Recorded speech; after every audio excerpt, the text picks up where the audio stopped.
हमारा polynomial chapter था, यानी कि बहुपद जो हमारा चैप्टर चल रहा था उसका लेक्चर नंबर 3 है। आज का जो लेक्चर आपको मिलेगा वो रिकॉर्डेड फॉर्म में मिलेगा, क्योंकि थोड़ा कुछ काम था इसलिए आज का जो है लेक्चर वो रिकॉर्डेड फॉर्म में मिलेगा। बट कोई नहीं, ज़्यादा टाइम नहीं लेंगे आज के रिकॉर्डेड में, आज थोड़ा कम ही टॉपिक पढ़ाएंगे बट जल्दी जल्दी आपका कवर कर देंगे। तो चलिए बिना देरी किए हुए हम अपने टॉपिक की तरफ बढ़ते हैं। तो चलिए हम देखते हैं कि आज का हमारा टॉपिक क्या क्या है पढ़ने के लिए।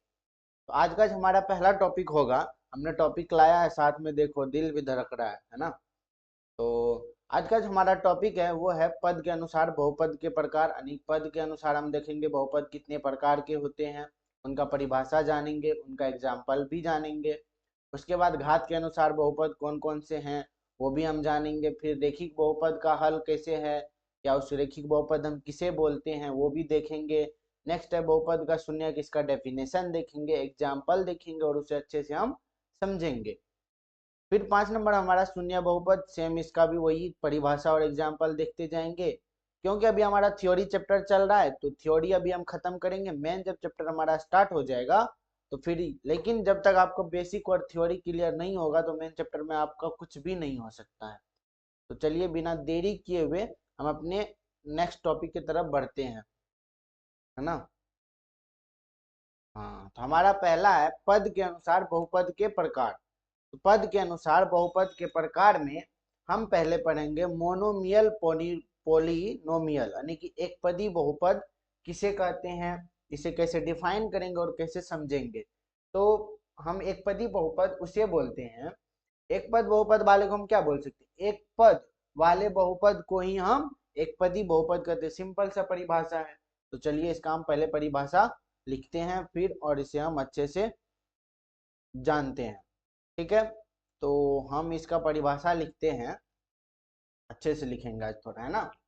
तो लिखेंगे एक पद वाले, एक पद वाले, एक पद वाले बहुपद को ही एक पदी बहुपद कहते हैं। एक पद वाले बहुपद को ही एक पदी बहुपद कहते हैं, एक पदी बहुपद कहते हैं, एक पदी बहुपद कहते हैं। आप इसे वीडियो को रोक रोक के रिकॉर्ड कर लेना, लेकिन हम यहाँ पे भी थोड़ा बहुत टाइम देंगे। चलिए इसका हम एग्जाम्पल देखते हैं कि क्या होता है एक पदी बहुपद का। इसका एग्जाम्पल सिंपल है, एक पद होना चाहिए, उसमें एक से ज्यादा पद नहीं होना चाहिए। तो वो हमारा क्या क्या हो सकता है वो हम देखते हैं। वो हम जीरो भी, तो ये क्या है, एक पद ही है, इसमें एक्स्ट्रा तो कुछ है नहीं। उसके बाद आप एक ले लो या √3 ले लो, ऐसा नहीं कि बहुपद है तो उसमें कुछ अक्षर ही आएगा, एक्स वाई जेड भी, अंक भी आ सकता है ना। तो आप ले लो एक्स, ये भी एक पद ही हुआ, वाई ले लो ये भी एक पद ही हुआ, जेड भी ले लो तो ये क्या है, एक पद ही है। उसके बाद -√3/2x², क्योंकि साथ में है तो ये भी क्या हो गया, एक पद ही हो गया। तो ETC से कुछ भी हो सकता है, इसे एक बार नोट डाउन करो आप, ठीक है। चलिए तो भैया हम अपने नेक्स्ट टॉपिक जो हमारा वो होगा, यहाँ पे था पद के अनुसार बहुपद के प्रकार। तो पद के अनुसार बहुपद के प्रकार में हमने पहला प्रकार देखा था, वो देखा हमने मोनोमियल पॉलिनोमियल, यानी कि एक पदी बहुपद। अब नेक्स्ट हम जानेंगे आगे हमारा नेक्स्ट क्या है, द्विपदी बहुपद। क्या है, द्विपदी बहुपद। द्विपदी मतलब बाइनोमियल पॉलिनोमियल, ठीक है। तो चलिए इसका परिभाषा लिखेंगे सेम, दो पद वाले बहुपद को हम द्विपदी बहुपद कहते हैं। लिख देंगे दो पद वाले, दो पद वाले, दो पद वाले बहुपद को, दो पद वाले बहुपद को द्विपदी बहुपद कहते हैं, द्विपदी बहुपद कहते हैं। थोड़ा क्या है ना बच्चों, इधर लिख नहीं रहे थे ना तो थोड़ा लगता है कि एक्सपीरियंस बिगड़ गया है, बट कोई नहीं, पेन टैब है ना तो थोड़ा अलग अलग लगता है लिखने में। तो क्या होता है द्विपदी बहुपद, जिसमें दो पद होगा उसे हम द्विपदी बहुपद बोलते हैं। तो चलिए इसका एग्जाम्पल से समझाते हैं कि कैसे यह हम पहचानेंगे सर की दो पदी बहुपद है या नहीं है। तो हम एग्जाम्पल लिखते हैं तो उससे आप समझ जाओगे कि ये दो पदी बहुपद है या नहीं है।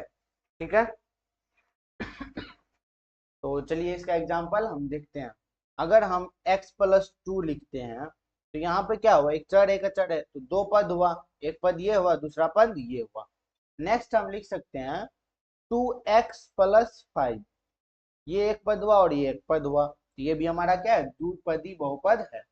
नेक्स्ट हम लिख सकते हैं 3x² माइनस 5x, ये भी हमारा क्या हुआ, द्विपदी बहुपद हुआ। नेक्स्ट हम लिख सकते हैं 3x का पावर 10 माइनस 3x का पावर -90 ले लेते हैं, ये भी हमारा क्या है, द्विपदी बहुपद है। etc ऐसे ही आप ले सकते हो। आप समझ गए द्विपदी बहुपद क्या है, उसका परिभाषा भी समझ गए। ये थोड़ा बेसिक बेसिक है, इसमें ज्यादा टाइम देने का कोई मतलब है नहीं। नेक्स्ट जो हमारा टॉपिक है वो पद के अनुसार बहुपद में ही एक और बहुपद आता है, ट्राइनोमियल पोलिनोमियल, यानी कि त्रिपदी बहुपद। इसका परिभाषा क्या हो जाएगा बच्चों, त्रिपदी, तो यहीं से समझ जाते हैं, तीन पद, त्रि का मतलब तीन, तो लिखेंगे इसका परिभाषा, तीन पद वाले, तीन पद वाले, तीन पद वाले बहुपद को ही, बहुपद को ही, को ही क्या बोलते हैं, को ही त्रिपदी, त्रिपदी बहुपद बोलते हैं। त्रिपदी बहुपद कहते हैं या कहते हैं या कहलाता है, त्रिपदी बहुपद कहते हैं। ठीक है, तो चलिए इसका एग्जाम्पल से हम देखते हैं और पहचानेंगे कैसे ये त्रिपदी बहुपद है कि नहीं है। ये सब आपको पहचानने आना चाहिए, तभी आपसे सवाल सॉल्व होगा आगे। तो चलिए इसका हम एग्जाम्पल से समझते हैं कि ये त्रिपदी बहुपद है या नहीं है। तो यहाँ पे हम ले लेते हैं एक x² प्लस कुछ भी एक नंबर 2x+5। इसमें देखो आप तीन पद है, एक ये हो गया, दूसरा ये हो गया और तीसरा ये हो गया, तो ये भी हमारा क्या है, त्रिपदी बहुपद है। नेक्स्ट एग्जांपल हम लेते हैं आपके लिए 2y² माइनस 3y+5, ये भी क्या हमारा त्रिपदी बहुपद, क्योंकि यहाँ देखो ये एक हो गया, ये क्या हो गया, दूसरा हो गया, ये तीसरा हो गया, तो ये भी हमारा क्या है, त्रिपदी बहुपद है। यहीं पे आप ले लो x² + 2x, तो ये आपसे पूछेगा त्रिपदी बहुपद है या नहीं है, तो ये हमारा त्रिपदी बहुपद नहीं है, क्योंकि हमने एग्जाम्पल से भी आपको समझा दिया कि कौन सा त्रिपदी बहुपद है, कौन सा द्विपदी बहुपद है, कौन सा एकपदी बहुपद है, उसका इंग्लिश भी मैंने लिख दिया था। ठीक है, इसके बाद अब हम देखेंगे घात के अनुसार बहुपद कौन कौन सा बहुपद होता है। तो घात के अनुसार पहला जो बहुपद होता है, यहाँ पे लिखिए, हमने टॉपिक पहले से एंटर करके रखा है। तो घात के अनुसार पहला जो बहुपद होता है वो कौन सा बहुपद होता है, तो वो पहला जो बहुपद होता है वो है लीनियर पोलिनोमियल। पहला क्या हमारा, linear, linear, linear polynomial, polynomial यानी कि रेखिक बहुपद या एक धारितीय बहुपद बोल सकते हैं। इसका इंग्लिश हिंदी क्या हो जाएगा, रेखिक बहुपद। लीनियर मतलब रेखिक, रेखिक बहुपद, या हम क्या बोल सकते हैं बच्चों, दूसरा इसका दूसरा नाम एक घातीय बहुपद, क्योंकि इसमें एक ही घात होगा, एक घातीय बहुपद। और भी आप नाम देख सकते हो, बहुत सारा नाम होता है, हम तो दो ही लिखते हैं, एक पदी रेखिक बहुपद या एक घातीय बहुपद, क्योंकि इसमें एक ही घात होगा। चलिए पहले इसका हम परिभाषा जानते हैं, फिर इसको हम अच्छे से समझने का कोशिश करते हैं। इसका परिभाषा लिखेंगे, एक घात वाले, एक घात वाले बहुपद को, एक घात वाले बहुपद को, बहुपद को, बहुपद को क्या बोलेंगे बच्चों, एक घात वाले बहुपद को हम रेखिक बहुपद कहते हैं। क्या बोलते हैं, रेखिक, एक घात वाले बहुपद को रेखिक बहुपद कहते हैं या एक घातीय बहुपद कहते हैं। तो लिख देंगे रेखिक बहुपद कहते हैं। ठीक है बच्चों, इसका एग्जाम्पल से समझते हैं कैसे ये एक पदी है या नहीं है। हम 2-3 एग्जाम्पल गलत भी लेंगे और सही भी लेंगे। चलिए इसका एग्जाम्पल हम देखते हैं। इसके एग्जाम्पल में पहला लिखते हैं आपके लिए हम, एक लिख दिए, दो लिख दिए, 3 4 से लेके इन्फिनाइट तक। ये आपको बताना है कि नहीं है। दूसरा आपको हम देते हैं एग्जाम्पल, दूसरा क्वेश्चन देते हैं एक्स वाई जेड। क्या देते हैं बच्चों? एक्स वाई और जेड, ठीक है। और तीसरा आपको हम देते हैं, तीसरा 3x+5। चौथा आपको हम नंबर का क्वेश्चन देते हैं, आपको बताना है ये जो लीनियर पॉलिनोमियल है यानी कि रेखिक बहुपद है कि नहीं है, ठीक है। जिसके पास होगा उसमें सही लगाना है, जिसके पास जो नहीं होगा उसको गलत लगाना है। x+2, उसके बाद क्या हो जाएगा बच्चों?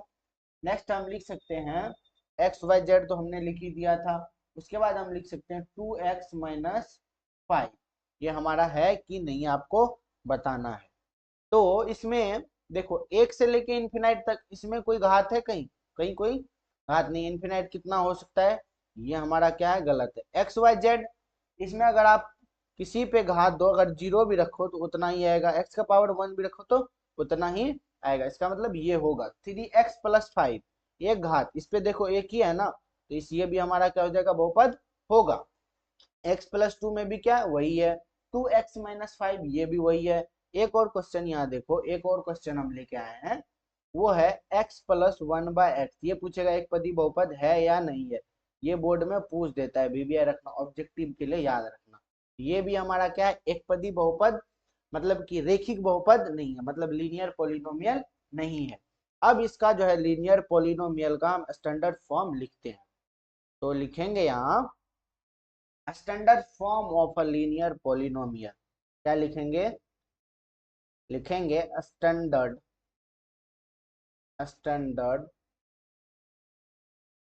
Form of standard form of a linear polynomial.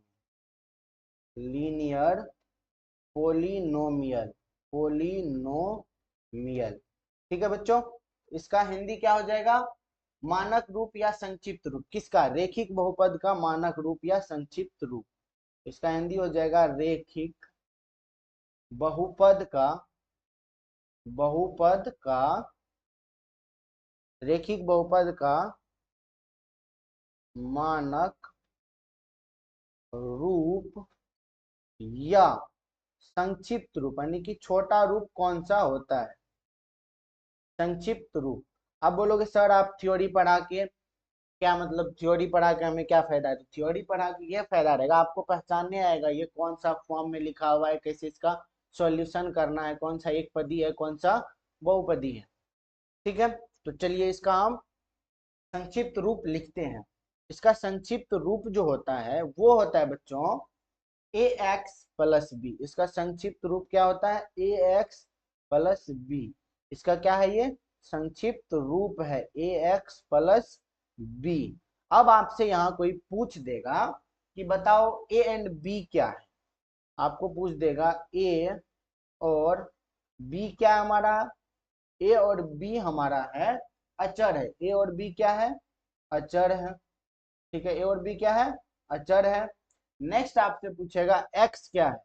x क्या है? तो x हमारा बच्चों क्या है? चर है।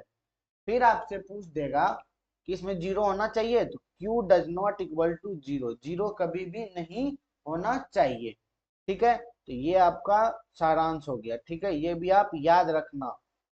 आपसे कोई पूछ दे कि रेखिक बहुपद का मानक रूप क्या होता है, तो रेखिक बहुपद का जो मानक रूप होता है वो होता है क्या बच्चों? ax+b।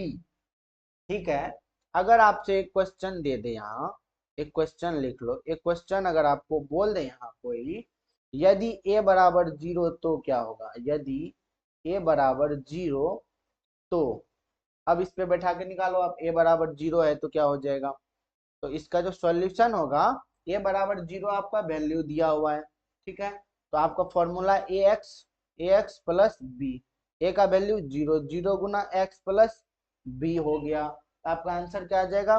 जीरो प्लस बी, यानी कि बी आपका आंसर निकल गया। ठीक है बच्चों, उसके बाद आपसे पूछेगा रैखिक बहुपद का हल। ठीक है, आपने ये समझ लिया कि इसका संक्षिप्त रूप और मानक रूप क्या होता है। चलिए अब नेक्स्ट में हम जानेंगे सॉल्यूशन ऑफ लीनियर पॉलिनोमियल, मतलब रैखिक बहुपद का हल। इंग्लिश तो लिख ही सकते हो है ना, तो चलो हम सीधा हिंदी ही लिख देते हैं। दोनों बोलोगे अगले कमेंट में तो हम दोनों कोशिश करेंगे। ठीक है, इसमें है कि रैखिक बहुपद का हल लिखिए। रैखिक, हमारे टॉपिक का नाम है रैखिक बहुपद का हल। रैखिक बहुपद का, रैखिक बहुपद का हल, क्या रैखिक बहुपद का हल आपको लिखना है। रैखिक बहुपद का हल क्या हो सकता है, तो इसका जो होगा रैखिक बहुपद का हल, इसमें हो जाएगा ए एक्स प्लस बी बराबर जीरो। ए एक्स प्लस बी बराबर जीरो, ये है हमारा रैखिक बहुपद का हल है। क्या ये हमारा रैखिक बहुपद का हल है, क्या है, ए एक्स प्लस बी हमारा क्या है, रैखिक बहुपद का हल है। आप इसको ऐसे भी और कुछ ड्राइव करके लिख सकते हो अगर आपको मन हो तो। x बराबर हम क्या लिख सकते हैं सर, अगर x का मान पूछ दे तो आप लिखना ए एक्स प्लस बी बराबर जीरो लिख दो। अगर ए एक्स बराबर लिखोगे, इधर प्लस में b है तो इधर क्या हो जाएगा, माइनस में b चला जाएगा। फिर अगर आपसे x बराबर बोल रहा था निकालने, तो माइनस बी जैसा का जैसा, ये तो यहाँ पे गुना में है, नीचे में क्या आ जाएगा, भाग में आ जाएगा। यहाँ पे आपसे पूछ देगा ए एंड बी क्या है।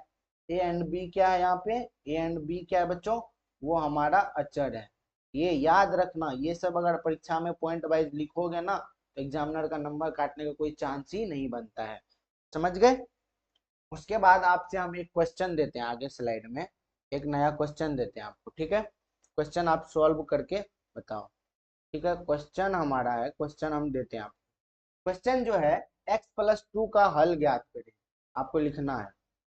क्वेश्चन है x प्लस टू का हल ज्ञात करें, यानी कि रैखिक रूप ज्ञात करें, हल ज्ञात करें। अब इसे आप सॉल्व करो, है ना, तब तक हम थोड़ा पानी पीते हैं। मतलब आप तो सॉल्व कर रहे हो क्योंकि ये तो रिकॉर्डिंग फॉर्म में होगा, है ना, तो चलिए हम सॉल्व करते हैं इसको।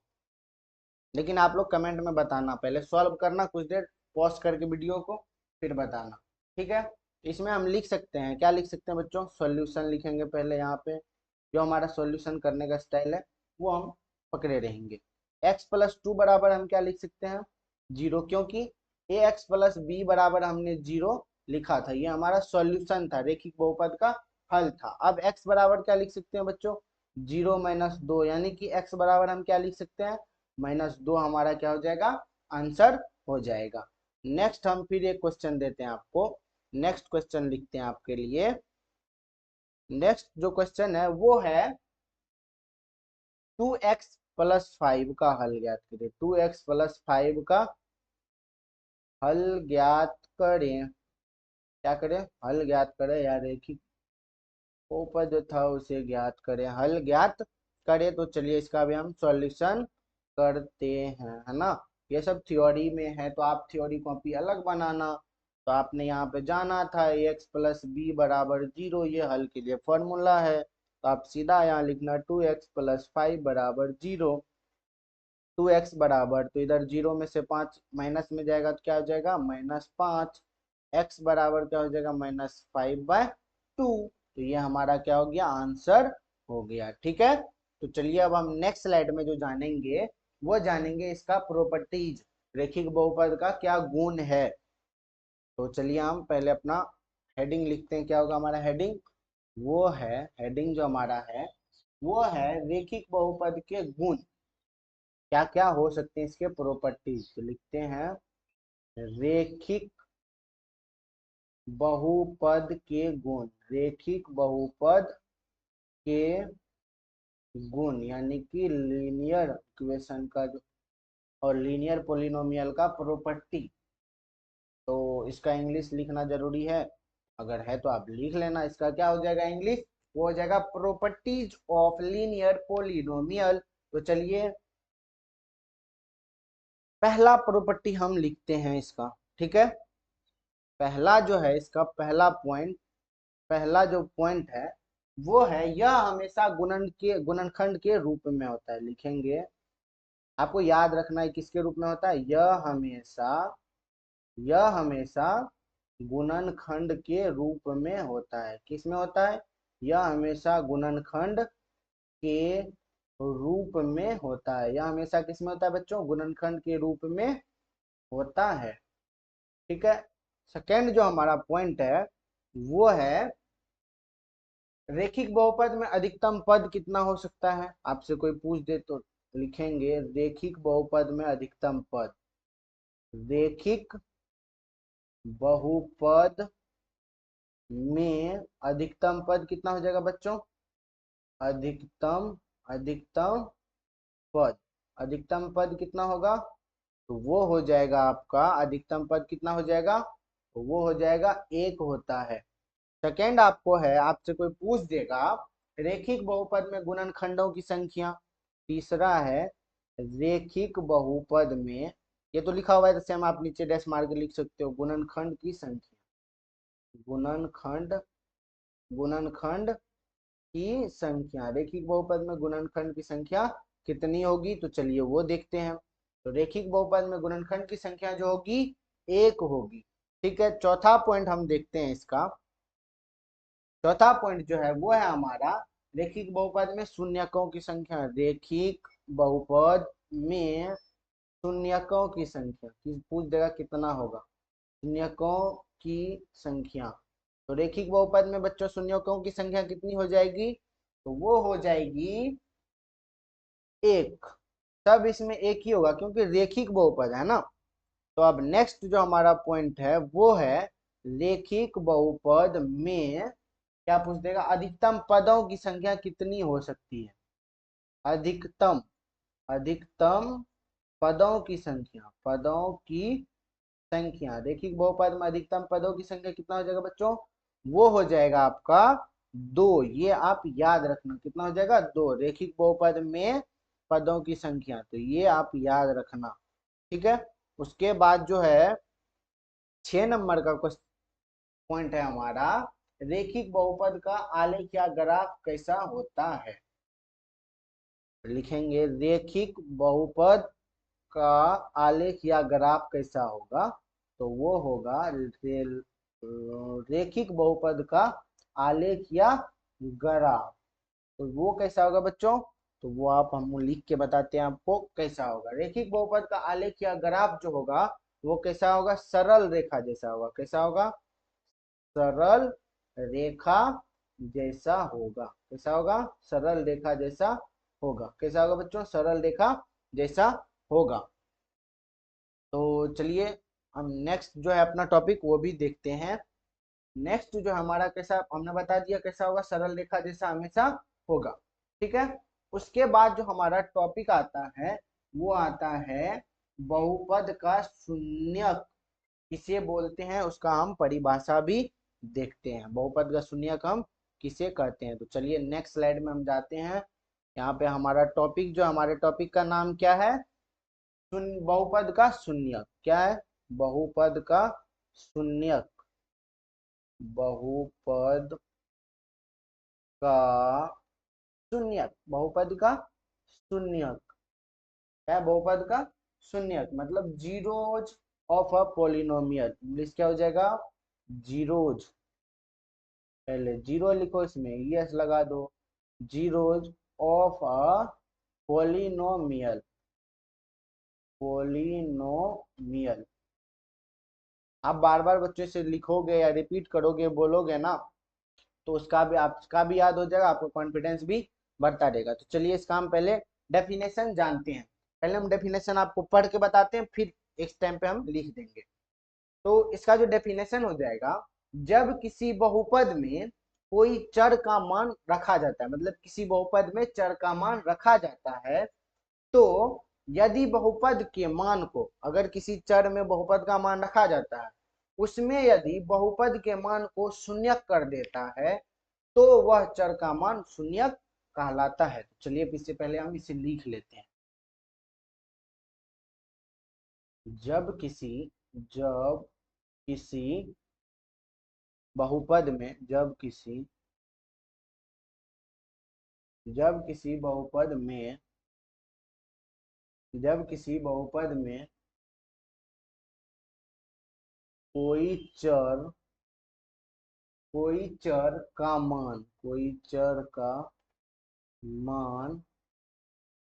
चर का मान रखा जाता है, कोई चर का मान या किसी चर का मान रखा जाता है तो यदि यदि बहुपद के यदि बहुपद के मान को क्या कर देगा बच्चों, शून्यक कर देता है, मान को शून्यक कर देता है। आज आपके लिए लास्ट में एक सरप्राइज भी है, कर देता है तो वह वह चर का मान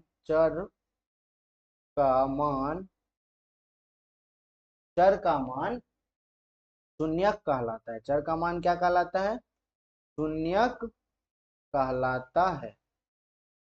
चर का मान शून्यक कहलाता है। चलिए इसका हम एग्जाम्पल देखते हैं। ठीक है, हमने आपको परिभाषा पहले ही समझा दिया था, फिर से एक बार हम रिपीटेशन में समझा देंगे। पहले इसका हम एग्जाम्पल देखते हैं। इसका एग्जाम्पल जो हो जाएगा बच्चों वो हो जाएगा 2x + 5 = 0। पहले हम लिए, इसको ड्राइव करेंगे किसका, बहुपद का मान सच में शून्य कर देता है या नहीं। तो 2x बराबर अगर हम लिखे तो इधर 0 - 5, यानी कि 2x बराबर क्या आ जाएगा बच्चों, वो -5। x बराबर लिख देंगे तो -5/2। ये हमारे मान को शून्यक नहीं करता है। अगर शून्यक करता तो ये हमारा शून्य बहुपद होता, नहीं कर रहा है तो नहीं होगा। ये तो हमारा पहला था। नेक्स्ट हम चेक करते हैं, फिर से एक सवाल देके आपको, वो है 2x + 5। ठीक है, 2x + 5। तो चलिए इसको हम भी सॉल्व करने का कोशिश करते हैं। तो लिखेंगे 2x + 5 बराबर क्या लिख देंगे, 0। सेम तो फिर वही आ जाएगा ना, है ना। इसको हम इनटू में करके देखते हैं, शायद हो जाए। गुना में करके हम देखते हैं इसको एक बार, है ना। तो किधर गया पेन, हाँ आ गया पेन। 2 गुना अगर हम यहाँ पे ले लें -5/2 + 5, तो अगर हम यहाँ पे 2 कट कर दें, -5 + 5 बराबर क्या हो जाएगा, 0। तो ये हमारा हो सकता है। यहाँ पे हमने क्या किया, यहाँ पे एक मल्टीपल फैक्टर भी हमने शुरू किया। ठीक है बच्चों, उसके बाद हमारा जो टॉपिक है वो है शून्यक बहुपद। लास्ट हमारा आज का टॉपिक है, वो पढ़ के हम आज खत्म कर देंगे। जीरो पॉलिनोमियल हमने इससे पहले क्या पढ़ा था, जीरोज ऑफ अ पॉलिनोमियल, मतलब बहुपद का शून्य। अब शून्य बहुपद क्या होता है वो हम जानेंगे। ठीक है, तो चलिए पहले हम, टॉपिक का नाम क्या है हमारा, वो है जीरो पॉलिनोमियल। जीरो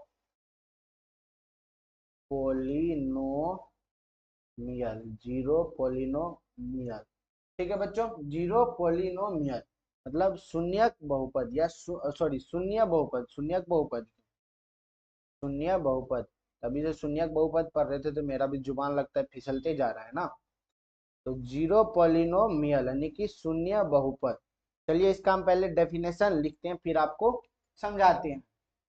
लिखेंगे यहाँ P ऑफ x बराबर क्या हो जाए बच्चों, 0 के रूप में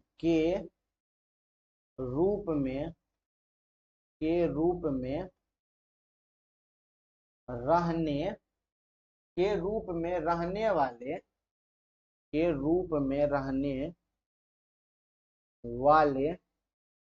में रहने वाले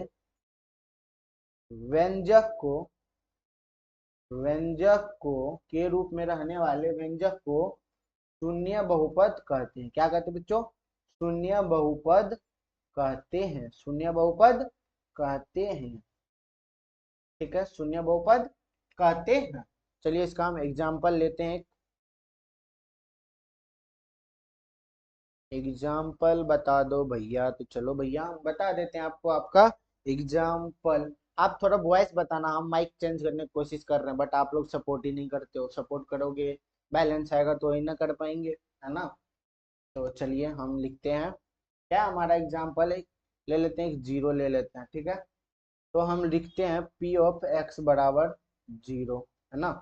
चलिए इसको हम एक बार लिखने का कोशिश करते हैं फैक्टर के रूप में। तो क्या कर सकते हैं, जीरो इंटू एक्स का पावर हम जीरो, क्योंकि यहाँ पे जीरो है, इसका मान जीरो है, ठीक है। तो मतलब अगर किसी भी संख्या पे पावर पे जीरो हो तो उसको हम क्या लिख सकते हैं, गुना एक लिख देंगे तो ये जीरो हो गया।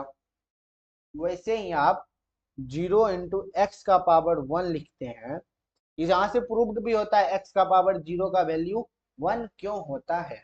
यहाँ पे गुना का चिन्ह लगा देना, ठीक है। तो यहाँ पे आप लिख सकते हो जीरो गुना एक्स का पावर वन है तो एक्स होगा, यानी कि ये भी जीरो होगा। जीरो से आप किसी भी बहुपद या चर को गुना करोगे तो वो वही आएगा, ठीक है। इसे आप क्या लिख सकते हो, जीरो गुना का पावर टू, तो ये भी जीरो ही हुआ। आप यहाँ पे एक नोट लिख लो, नोट, क्या नोट, एक नोट क्या है बच्चों, वो नोट है शून्य बहुपद का घात अपरिभाषित। हाँ, क्या होगा, शून्य बहुपद का जो घात होगा ना बच्चों वो अपरिभाषित होता है। तो लिखेंगे शून्य बहुपद का घात अपरिभाषित होता है, अपरिभाषित होता है। क्या होता है, अपरिभाषित होता है। आप इसे नोट डाउन कर लेना और इसे आप याद रखना, ठीक है बच्चों। इसे आप याद रखना। जीरो पोलिनोमियल क्या है, पी ऑफ एक्स, यानी कि पी का एक्स का मान जीरो के रूप में रहने वाले व्यंजक को शून्य बहुपद कहते हैं। हमने एक्स एग्जाम्पल में एक जीरो लिया था, फिर हमने एक्स का वैल्यू पुट किया, तो फिर ने हमने उसे गुणनखंड के रूप में करके देखा तो वो मान हमेशा क्या आया, जीरो आया। इसका मतलब जो हमारा शून्य का जो बहुपद होता है ना वो हमेशा अपरिभाषित होता है। मतलब शून्य का जो भी घात होगा ना, अगर शून्य से गुना करके किसी भी बहुपद में अगर कोई भी घात शून्य हुआ तो वो क्या होता है, हमेशा अपरिभाषित होता है। तो बच्चों आज का लेक्चर शायद हमें लगता है यही खत्म करने पड़ेगा, क्योंकि हमने स्लाइड तो लेकर आया था आज लाइव क्लास कराने के लिए, है ना। बट लगता है कि अब खत्म करना पड़ेगा। बट हम होमवर्क स्लाइड एक दे देते हैं। होमवर्क स्लाइड क्या है, ये तो कल का ही होमवर्क स्लाइड है, इसे हम इरेज करते हैं पहले। चलो नेक्स्ट स्लाइड में यही दे देते हैं। होमवर्क क्या है, होमवर्क, तो होमवर्क क्या है बच्चों, वो है आपको पहला जो है नोट्स रिवीजन, नोट्स रिवीजन करना है। दूसरा फर्स्ट एक्सरसाइज, सॉरी एक्सरसाइज 1.1 का क्या करना है बच्चों, आपको एग्जाम्पल सॉल्व करना है, ठीक है। एग्जाम्पल सॉल्व करना है। 3 नंबर में क्या करना है, रात में, रात में इसे रीड करना है, पढ़ना है इसे, ठीक है। आप लोग याद करो। तो चलिए आज का लेक्चर हम यहीं खत्म करते हैं और इसको हम टाइम पे अपलोड कर देंगे, ठीक है। थैंक यू बच्चों, आज के लिए बस इतना ही। आप लोग स्वस्थ रहना, मस्त रहना और पढ़ते रहना। तो अब हम लेक्चर को अपलोड करके चले जाएंगे, ठीक है। तो धन्यवाद, जय हिंद, जय भारत।